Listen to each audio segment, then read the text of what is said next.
Last class में हम essentials of a valid contract के बारे में पढ़ रहे थे, ठीक है। इसमें से थोड़ा सा हमने कवर किया था। तो इस पे जाने से पहले एक बार मैं छोटे सा आपको एक पॉइंट कर देता हूँ, डिस्कस कर लेते हैं। उस पे स्टूडेंट्स का थोड़ा सा डाउट आ रहा था कि सर इलीगल एग्रीमेंट और इलीगल कॉन्ट्रैक्ट के बीच में क्या डिफरेंस है, सब कुछ सेम लग रहा है। मैंने जब आपको पढ़ाया था तब भी मैंने आपको कहा था कि दोनों के बीच में कोई डिफरेंस नहीं है, दोनों सेम ही बात है, ठीक है। लैंग्वेज भी दोनों की सेम ही है, बट मैंने इसलिए आपको सेपरेटली लिख दिया था कि ठीक है, अगर आप उसको पढ़ रहे हो या फिर कहीं पे आप देख रहे हो तो आपको ऐसा नहीं फील हो कि अलग अलग चीज़ मैंने नहीं पढ़ी है या कुछ आपको ऐसा फील हो। तो कंटेंट की स्लाइटली लैंग्वेज में चेंज है, मैंने एज पर बुक आपको मेंशन कर दिया, बट आप एक दूसरे में इंटरचेंजेबली लिख सकते हो, कोई दिक्कत नहीं है, दोनों सेम ही है। अब बात आती है अदर देन इलीगल वाली की बात, जो अदर देन इलीगल की कोई भी डेफिनेशन हमारे पास नहीं है। हाँ, उसकी कोई डेफिनेशन भी नहीं है। अदर देन इलीगल जैसी कोई चीज़ एक्चुअल में कोई कंसेप्ट नहीं है। मतलब मैं बात क्या कर रहा हूँ, मैं क्या कहता हूँ कि लॉ ने कुछ की परमिशन नहीं दी है जिनमें से कुछ इलीगल है, बस लॉ इतना कहता है कि नॉट एनफोर्सेबल बाय लॉ, जिसमें से कुछ चीज़ें ऐसी हैं जो इलीगल है।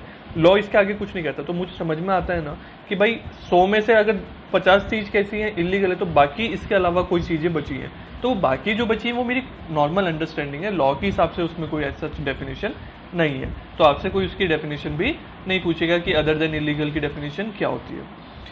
अब हम वापस आते हैं अपने टॉपिक पे, जो हमारा पढ़ रहे थे essentials of a valid contract पढ़ रहे थे, जिसमें पहले हमने 2 पार्टीज होती हैं ये भी देखा, parties must intend to create legal obligation ये भी देखा कि वहाँ पे सोशल और डोमेस्टिक वाली हमारी नहीं मैनेज हो पाती है। फिर अब हमारा थर्ड पॉइंट आ रहा है। थर्ड पॉइंट में क्या है, other formalities to be complied with in certain cases. अगर लॉ में कुछ अदर फॉर्मेलिटीज कही है, उन्होंने कहा है कि इसको ऐसे ही करना है तो आपको उसको वैसे ही करना है। मतलब सबसे पहली बात समझो, कॉन्ट्रैक्ट जो होता है ना, कॉन्ट्रैक्ट आपका लीगल होता है, मतलब ठीक है, जो आपका वैलिड कॉन्ट्रैक्ट है वो रिटर्न भी हो सकता है, ओरल भी हो सकता है, ठीक है। आप हो सकता है उसको बोल के कॉन्ट्रैक्ट को एंटर कर दे तो भी पूरी तरह से वैलिड है, लिख के करा है तो भी वैलिड है। हाँ, वो बात अलग है कि कल को आपको कोई डिस्प्यूट होता है तो रिटर्न में प्रूफ करना आसान होता है, क्योंकि वहाँ पे रिटर्न है, साइन है एक दूसरे के, तो प्रूफ करना कोई प्रॉब्लम नहीं है। बट अगर ओरल है तो वहाँ पे प्रूफ करना थोड़ा सा मुश्किल हो जाता है कि आपने क्या कॉन्ट्रैक्ट करा था। हाँ, बट अगर आप प्रूफ कर देते हो, जैसे भी आपकी कोई रिकॉर्डिंग थी या कुछ भी किसी भी बेसिस पे आपने वो प्रूफ कर दिया, तो पूरी तरह से वो वैलिड है, कोई दिक्कत उसमें नहीं है, डन है। सो अभी कुछ जगह पे ना कॉन्ट्रैक्ट ने कुछ स्पेशल, मतलब लॉ ने क्या करा है, कॉन्ट्रैक्ट से रिगार्डिंग कुछ स्पेशल बातें कही हैं जिसका हमें ध्यान रखना पड़ता है। यहाँ पे क्या कह रहा है law, in case of certain contract, कुछ कॉन्ट्रैक्ट ऐसे हैं, contract must be in writing, जहाँ पे कॉन्ट्रैक्ट क्या होना चाहिए, रिटर्न में ही होना चाहिए, ओरल नहीं चलेगा। स्पेशल केसेस है, जैसे contract of insurance. Contract of insurance में ओरल नहीं चलता है, वहाँ प्रॉपर इंश्योरेंस कंपनी आपको प्रॉपर डॉक्यूमेंट्स देगी, वो सारी टर्म्स एंड कंडीशन रिटर्न में देगी, फिर उस पर आपके साइन होंगे। तो यहाँ पे आप ये नहीं कह सकते कि हमारा इंश्योरेंस जो कॉन्ट्रैक्ट था वो ओरल हो गया, क्योंकि भाई क्या कहोगे वरना, कॉन्ट्रैक्ट जो है ना वो वैलिड होता है, चाहे ओरल हो चाहे रिटर्न। और आप यहाँ पे भी कहने लग गए इंश्योरेंस के केस में कि देखो भाई ये भी हमारा ओरल सारी बात हो गई थी। ना, डिस्प्यूट्स क्रिएट होते हैं, क्योंकि इंश्योरेंस में कल को बहुत दिक्कत आती है जब क्लेम करने जाओ, इसलिए गवर्नमेंट ने कहा पहले ही उसको कि भाई रिटर्न में रखो, वरना कल को हमारे पास केस लेके आओगे और हमें सॉल्व करने में दिक्कत आएगी। सो उस प्रॉब्लम को दूर करने के लिए उन्होंने क्या कह दिया कि ठीक है भाई, इंश्योरेंस का कॉन्ट्रैक्ट वैलिड ही तभी होगा जब आपका कैसा होगा, रिटर्न में होगा। अगर आपने ओरल कर दिया ना तो वो कॉन्ट्रैक्ट वैलिड ही नहीं है, उसकी कोई मान्यता ही नहीं है, ठीक है। सेकेंड है, in case of immovable property. अगर इमूवेबल प्रॉपर्टी है, जैसे कि आपकी बिल्डिंग हो गई, आपका घर हो गया, बिजनेस की कोई बिल्डिंग होगी, जमीन होगी, वहाँ पे registration of contract under the laws which in the force of the time is essential to be valid. जब आपने सुना होगा ना, जो मकान बेचने की आपने कभी बात सुनी होगी, घर पे कभी होगा, जमीन बेची होगी, वहाँ पे रजिस्ट्री कराते हैं, वहाँ पे उसकी बहुत सारी लीगल फॉर्मेलिटीज़ होती हैं, वो सब कराते हैं, दाखिल खारिज भी कहते हैं, अलग अलग बहुत सारी चीज़ें हम बोलते हैं। तो वहाँ पे क्या है कि कॉन्ट्रैक्ट जो लैंड का होता है ना, उसको स्टैम्प पेपर पे पूरा रजिस्टर करके पूरा तब ट्रांसफर हो पाता है। आप ओरली उसको कॉन्ट्रैक्ट को नहीं कर सकते हो। आप ऐसा नहीं कह सकते हो कि आपकी और मेरी बात हुई, आपने कहा कि सर आज से ये मकान आपका हो गया, लाओ मुझे 1 करोड़ रुपए दे दो, मैंने आपको 1 करोड़ रुपए दिए, बात होगी। कल को आप वापस आगे कहने लगे मेरा मकान मुझे वापस करो, मैंने कहा हमारी तो बात हुई थी, ओरल हुई थी, क्या प्रूफ है आपके पास? तो डिस्प्यूट हो जाता है, वहाँ पे वो कॉन्ट्रैक्ट इनवैलिड हो गया। क्यों? क्योंकि वहाँ पे लॉ ने कहा है कि आपको कॉन्ट्रैक्ट को ना रजिस्टर कराना पड़ेगा। तो registration of a contract is important part. क्या चीज़? उसका रजिस्ट्रेशन होना जरूरी है। So that's why what I am saying कि इफ लॉ इज सेइंग कि आपको कुछ फॉर्मेलिटीज पूरी करनी है तो फिर करनी है, फिर आप जनरल रूल नहीं लगाओगे। बात समझ में आई? सर्टेनिटी ऑफ द मीनिंग, फिर दूसरी चीज आती है सर्टेन होना चाहिए, कोई भी मीनिंग आपका है ना एग्रीमेंट में वो क्लियर कट होना चाहिए, कोई भी कंफ्यूजन नहीं होना चाहिए। एग्जाम्पल लेते हैं, पता है क्या हुआ, मैं अपना मोबाइल सेल कर रहा था, मेरे पास दो मोबाइल थे, एक आईफोन 10 था और एक मेरे पास नोकिया 1100 था। मैंने क्या करा, आपसे को भी पता है मेरे पास दो मोबाइल हैं, और मैंने आपसे क्या कहा कि मैं मोबाइल बेचना चाह रहा हूँ और मैं आपको 7000 में सेल कर दूंगा। आप क्या सोचे, आप सोचे कि मैं आईफोन 10 7000 में सेल कर रहा हूँ, आप खुश एकदम बल्ले बल्ले बिल्कुल पार्टी के मूड में कि मजा आ गई, इतना महंगा मोबाइल 7000 है और परफेक्ट है, कोई प्रॉब्लम भी नहीं है उसमें, और मैं भी खुश हो रहा हूँ कि आपने एक्सेप्ट कर लिया। क्यों? मैं बेचना चाह रहा था नोकिया 1100। मैंने कहा कि नोकिया 1100 ये 7000 में ले रहा है, पता नहीं क्या बात है भाई, इससे अब तो मार्केट में मिलता भी नहीं हो, कौन पूछ रहा है उसको, और मिल भी जाएगा तो क्या 1000 2000 में मिल जाएगा, ये 7000 मुझे पे करने। हम दोनों खुश, सब कुछ ओके। कल को जब क्या हुआ, पेमेंट लेने की बारी आई, मैंने आपसे क्या करा, पेमेंट ले ली। मैंने कहा लो 7000, आपने कहा सर फटाफट लो, फटाफट कॉन्ट्रैक्ट फाइनल करो, मुझे मोबाइल दो। आप पेमेंट ली, मैंने फटाफट नोट गिने। अब आप कहने लगे सर जल्दी गिनो ना, मुझे मेरा मोबाइल दो। मैंने मोबाइल दिया, आपको दे दिया कौन सा, नोकिया 1100। सोचो आपकी हालत क्या हुई होगी उस टाइम पे। सो जो बुरा हाल आपका एकदम हुआ, आपने क्या कहा, सर ये तो गलत है, आपने आईफोन 10 की बात करी थी। मैंने कहा नहीं, मैंने तो नहीं कहा था आईफोन 10, मैंने तो नोकिया 1100 कहा था। यहाँ पे क्या हो गया, डिस्प्यूट हो गया। आप चले गए कोर्ट में, कह रहे कि सर ये तो गड़बड़ हो गया, अब तो बेचना पड़ेगा आपको, क्योंकि कॉन्ट्रैक्ट हुआ था, आपने ऑफर करा था, प्रॉमिस बन गया था, एग्रीमेंट है, सब कुछ है, वैलिड कॉन्ट्रैक्ट हो गया, अब आपको पूरा करना पड़ेगा, वादा किया है तो निभाना पड़ेगा। कोर्ट में गए, बात हुई वहां पे, कोर्ट ने पता क्या डिसीजन का, कॉन्ट्रैक्ट इनवैलिड है। क्यों इनवैलिड है? क्योंकि भाई दोनों की क्या, दोनों सेम चीज पे सेम तरीके से एग्री नहीं थे, मतलब वहां पे मीनिंग ही जो आपका था ना वो क्लियर नहीं था। तो माइंड में, दोनों के माइंड में जो भी बात कर रहे हो वो सब पूरी तरह से क्लियर होना जरूरी है। अगर आपका क्लियर नहीं है तो वो कॉन्ट्रैक्ट कैसा हो जाएगा, वैलिड ही नहीं रहेगा, वो क्या हो जाएगा, इनवैलिड हो जाएगा। बात समझ में आई? So agreement must be certain and not vague और इनडेफिनेट, मतलब वो वेग नहीं होना चाहिए। वेग का मतलब हो जाता है कि क्लियर कट नहीं है, ऐसा घुमावदार है या अनक्लियर है, तो ऐसा नहीं होना चाहिए, और इनडेफिनेट भी नहीं होना चाहिए। यहाँ पे जो एग्जाम्पल है ये देखते हैं, ये एग्जाम्पल बहुत अच्छा है, और एग्जाम्पल जो मैंने मोबाइल वाला दिया वो भी आप एग्जाम में लिख के आ सकते हो, और ये वाला लिखते आते हो तो बहुत अच्छी बात है। ए ने क्या करा, एग्री करा ए कि वो सेल करेगा बी को 100 टन ऑफ ऑयल, कि 100 टन ऑफ ऑयल की बात हो गई। अब यहाँ पे क्या हुआ, जब एक के माइंड में क्या था, वो कह रहा है कि मैं तो मिट्टी का तेल सेल करूंगा, और सामने वाला सोच रहा है कि वो पेट्रोल सेल करेगा। रेट फिक्स हो गए 30 रुपीज़ का, दोनों खुश। मिट्टी का तेल वाला, अरे मिट्टी का तेल 30 रुपये के हिसाब से ले रहा है, और पेट्रोल वाला खुश, 70 रुपीज़ का पेट्रोल मुझे 30 रुपये में दे रहा है, तो दोनों खुश हो गए। बाद में पता चला कि दोनों के माइंड ही सेम नहीं थे, दोनों का जो माइंडसेट था, दोनों की थिंकिंग थी, जो कंसेप्ट था माइंड में वो अलग अलग था। इस केस में क्या होगा, इस केस में वो क्या करेंगे, कॉन्ट्रैक्ट को वॉइड कर देंगे। कौन? लॉ। सो मतलब आप इसको कोर्ट में ले जा ही नहीं सकते हो, लॉ कोर्ट में लेके जाओगे, कहेंगे इनवैलिड है भाई, किसी की कोई भी बात पूरी नहीं होगी, नया कॉन्ट्रैक्ट एंटर करो, कोई किसी पे केस नहीं कर सकता है। बात समझ में आई?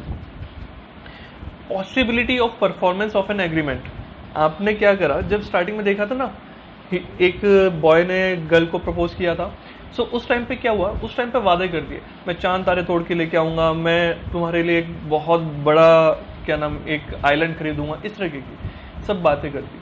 तो वो सारी बातें क्या चांद तारे तोड़ के लेके आना पॉसिबल है क्या? नहीं है ना।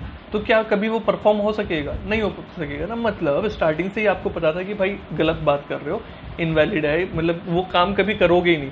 सो जब पॉसिबल ही नहीं था उसको करना, तो कल को करोगे कैसे? बात समझ में आई ना? क्यों? क्योंकि जब हम कॉन्ट्रैक्ट कर रहे हैं तो वहाँ पे जरूरी है कि दोनों आपस में एक दूसरे को क्या करें, जो भी कंसिडरेशन थी वो पे करें, अपना अपना प्रॉमिस पूरा करें। सो यहाँ पे क्या मैंने प्रॉमिस कर दिया आपसे कि मैं आपके लिए खजाना ढूंढ के लेके आऊँगा। मैंने आपसे क्या कहा कि ठीक है ना, आप मेरा कोई काम कर दो, लाइक मैंने आपसे कहा कि आप पढ़ा दो मुझे, ठीक है, आप मुझे पढ़ा दो और मैं आपको क्या करूँगा, आपको ना एक खजाना ढूंढ के ला के दूंगा, खजाने में से 5 लाख रुपए ला के दूंगा। अब क्या खजाना ढूंढ मिलेगा क्या? नहीं मिलेगा ना, खजाने जैसा कुछ नहीं है, या फिर मतलब जब तक सर्टेन है, पॉसिबिलिटी है कि हाँ भाई वहाँ पे है, तो बात अलग है। अदरवाइज मैं ऐसे कह रहा हूँ कि मैं एक बहुत बड़ा खजाना है समुद्र के बीच में, मैं वो जाके वो लेके आऊँगा, इम्पॉसिबल है। सो जो इम्पॉसिबल है वहाँ पे मेरा प्रॉमिस ही जो था, मेरा जो ऑफर था या एक्सेप्टेंस थी, जो मेरा प्रॉमिस था वही इनवैलिड हो गया ना, मैंने जो बात करी थी वही गलत होगी।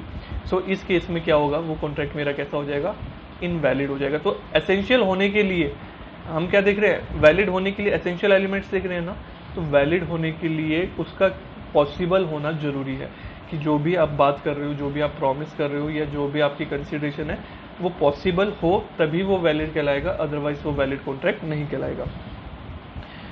Terms of the agreement should be capable of the performance. जो भी आपने टर्म सेट करी थी ना कि हाँ ऐसे ऐसे करेंगे या मैं आपको खजाना ढूंढ के लेके आऊँ, तो वो पॉसिबल होनी चाहिए, किस लिए, परफॉर्म करने के लिए। And agreement do not act impossible in itself can not be enforce. जो आपका कॉन्ट्रैक्ट या एग्रीमेंट वह पॉसिबल ही नहीं है, इम्पॉसिबल है अपने आप में, तो वो कभी भी एनफोर्स नहीं किया जा सकता, उसको भी कभी भी आप कोर्ट में लेके नहीं जा सकते। ए ने बी से वादा करा है कि उसके लिए क्या करेगा, जादू से ना ट्रेजर ढूंढेगा, जादू से ट्रेजर भी ढूंढेगा, वो भी कैसे, जादू से।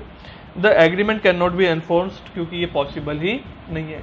खजाना ढूंढना तो फिर भी चलो पॉसिबल, मैं एक बार को कह देता हूँ, वो भी जादू से ढूंढेगा, तो वो सब तो देखो भाई अब ज़्यादा ही हो गया। सेकंड, नेक्स्ट देखते हैं, ऑफर एंड एक्सेप्टेंस और एन एग्रीमेंट। मतलब an agreement is the first essential element of a valid contract. क्या मतलब, मैं इसके लिए पता क्या, इसमें सिर्फ एग्रीमेंट भी लिख सकता हूँ कि एग्रीमेंट होना चाहिए। मतलब ये क्या है, ऑफर एंड एक्सेप्टेंस होना चाहिए या फिर एग्रीमेंट कहूँ तो ये इसका प्रेजेंट होना जरूरी है। तो मतलब वहाँ पे ना ऑफर भी होना चाहिए, एक्सेप्टेंस भी होना चाहिए, और क्या होना चाहिए, उसका एग्रीमेंट भी होना चाहिए। अगर जब तक एग्रीमेंट ही नहीं होगा तो वो वैलिड ही नहीं कहलाएगा। देखो लॉ पता क्या कहता है, कॉन्ट्रैक्ट बनने के लिए एग्रीमेंट का होना जरूरी है, और एग्रीमेंट के लिए ऑफर और एक्सेप्टेंस का होना जरूरी है। तो एक्चुअल में वो फ्लो समझा था ना, तभी तो हम वैलिड तक पहुंचे थे। तब मैंने आपको क्या कहा था, वैलिड पहुंचने के लिए ये सब होना जरूरी है। तो वो लॉ में कहाँ लिखा है, वो इस लाइन में लिखा है। यहाँ पे लिखा है कि भाई उसके लिए हमारा ये चीज़ क्लियर होना जरूरी है। मतलब क्या कि वहाँ पे एग्रीमेंट का होना जरूरी है, तभी मैं क्या कहूँगा, उसको वैलिड कॉन्ट्रैक्ट कहूँगा। फ्री कंसेंट होना जरूरी है। Will study in detail later on, मतलब ये मैंने लिखा है ग्रीन कलर से जो लिखा है, मतलब इस पे मेरा कमेंट है। फ्री कंसेंट के बारे में हम बाद में इन डेप्थ तरीके से पढ़ेंगे, तो यहाँ पे अभी उसको डिस्कस करके कोई फायदा नहीं है। फ्री कंसेंट का थोड़ा सा हमने देखा था, उसी को देख लेते हैं। एक बार हमने थोड़ा सा पहले देखा था ना, फ्री कंसेंट का मतलब कोई भी प्रेशराइज नहीं होना चाहिए। वैलिड तभी कहलाएगा जब वो क्या होगा, आप फ्रीली करा होगा ना, आपने जो जबरदस्ती से कॉन्ट्रैक्ट में एंटर करा है ना मैंने करा है, तो वो फ्रीली होगा। अदरवाइज तो क्या बन जाएगा, वॉइड एबल बन जाएगा ना। सो दैट्स वाई इसके ऊपर बहुत अच्छे से हमारा डिस्कशन होगा। पूरा एक मतलब यू कैन से एक कंप्लीट यूनिट है हमारे ICM मॉड्यूल में इसके ऊपर, ठीक है। टू और more person are said to be consent when they are agreed about the same thing in the same sense. मैं कंसेंट की बात करता हूँ कि कंसेंट अगर है तो उसको मैं क्या कहता हूँ, जब दो लोग सेम चीज़ पे सेम सेंस में एग्री कर रहे हैं तो ही मैं उसको सेम कंसेंट बोलता हूँ। स्टिल मैं अभी कह रहा हूँ, इस पर मैंने डिस्कशन पूरी तरह से नहीं करा है, बाद में करेंगे, एक ही बार करेंगे। Capacities of the parties, party जो है ना कॉन्ट्रैक्ट कर रहे हैं, पार्टीज मतलब पार्टी वाली पार्टी नहीं, पार्टी मतलब आप और मैं, A और B, ठीक है। जितनी भी पार्टी हैं, 2 से ज़्यादा भी हो सकती है, कोई प्रॉब्लम नहीं है। सो वो जितनी भी हैं वो क्या होना चाहिए, इसको भी डिटेल में बाद में डिस्कस होगा, बट शॉर्ट में मैंने यहाँ पे लिखा है एज ऑफ मेजोरिटी, वो 18 साल से ऊपर के होने चाहिए।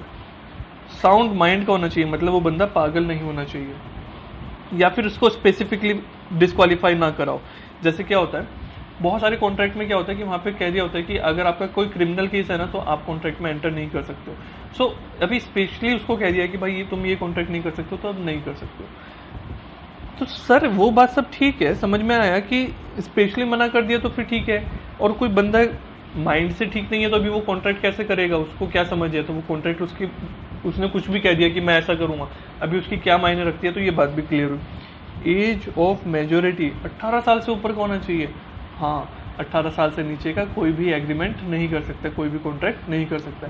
इसके ऊपर बहुत डिस्कशन होगा, बहुत मजे आएंगे पढ़ने में।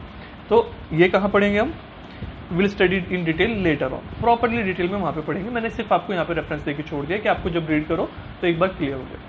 कंसिडरेशन, ये भी हम पूरा का पूरा बाद में पढ़ेंगे। तो इन शॉर्ट ये 3 टॉपिक है, free consent, capacities of the party और कंसिडरेशन। एक्चुअल में जो इंडियन कॉन्ट्रैक्ट एक्ट जितना हमें पढ़ना है ना, उसका एटलीस्ट 40% यही 3 टॉपिक कवर करता है। पूरा कॉन्ट्रैक्ट एक्ट एक तरफ, और उसके जो अगर मैं कहूँ 40% नहीं तो 30-40% के करीब का लगभग जो मेरी कवरेज आती है वो इन 3 टॉपिक से जाती है। तो इसको तो पूरा अच्छे से हमें डिटेल में कवर करना है, तो इसको वहाँ पे देखेंगे। कंसिडरेशन का मतलब क्या होता है, it refers to something in return quid pro quo, जब मैंने आपको बुक में लिखवाया है, कॉपी में आपने लिखा है, एक जगह सारी इस तरह की इंपॉर्टेंट डेफिनेशंस आपने क्या करा है, नोट डाउन करिए। जहाँ पे मैंने आपसे क्या लिखवाया था, वॉइड एब इनिशियो भी लिखवाया था। मैंने कहा था इस तरह से हमारी 5-6 मीनिंग्स आएंगे, उनको भी आप क्या करो, नोट डाउन कर लो।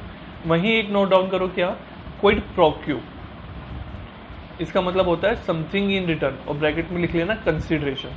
कौन से टॉपिक में डिस्कस करा है, कंसिडरेशन में, ठीक है। तो ये क्या है, ये इंग्लिश वर्ड नहीं है डेफिनेटली। सो इसका मतलब क्या होता है, क्विड प्रो क्यू होता है। क्लियर है।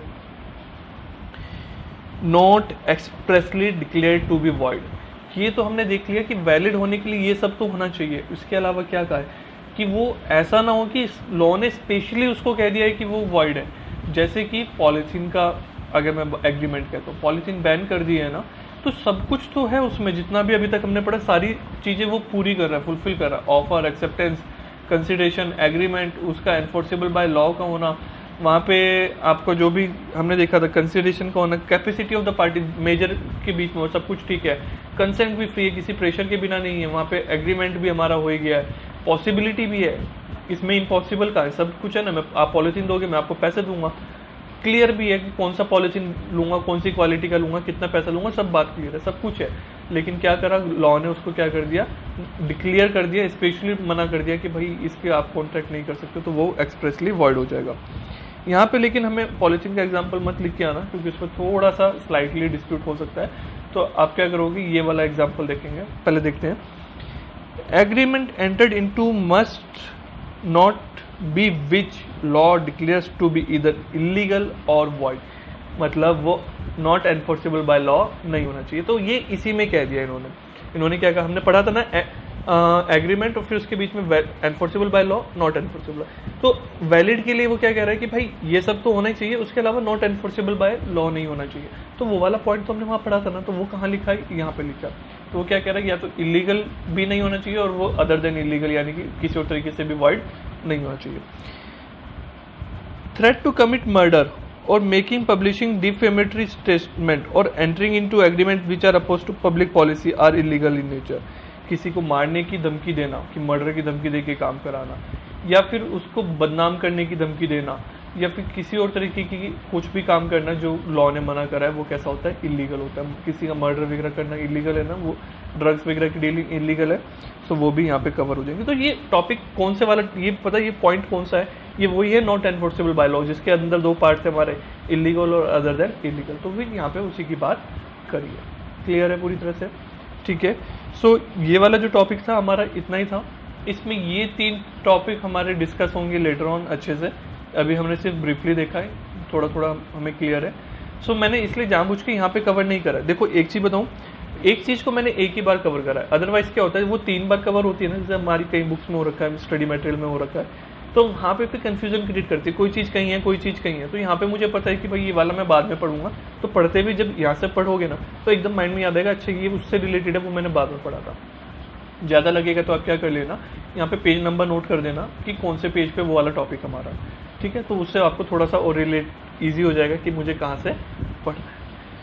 तो ठीक है, इसको अच्छे से एक बार पढ़ लो, रिवाइज कर लो जितना भी अभी तक हमने पढ़ा है, क्योंकि ये बहुत इंपॉर्टेंट है, इसको पढ़ना जरूरी है। तो उसको एक बार पढ़ लो, और फिर नेक्स्ट क्लास में हम पढ़ेंगे टाइप्स ऑफ कॉन्ट्रैक्ट, जो कि अपने आप में काफ़ी मज़ेदार है। ठीक है, चलो बाय बाय, टेक केयर।